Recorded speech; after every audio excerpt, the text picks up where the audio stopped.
Okay mga papi, done installation tayo dito sa NMAX version 1 ng 5K package. Mali-enable po ni Sir Zenlo X1 Plus. So ang lobbying po nito white, ayan. High beam, yellow. Ang ginamit po nating switch dito, domino 3-way switch, tsaka pinonect na po natin siya sa passing switch. Passing, low beam, passing, high beam, passing. Tsaka sa busina ni Sir, ang in-avail po ni Sir ay yung ating Corsa horn.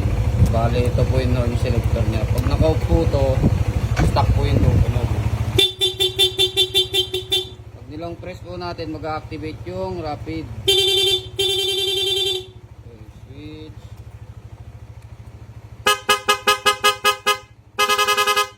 Kasama po itong combo lights. Ayan.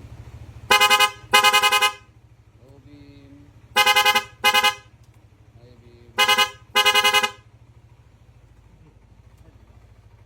Okay, sa mga gustong mag-avail ng gantong package, pumunta lang po dito sa Scootristas online shop. Maraming salamat po.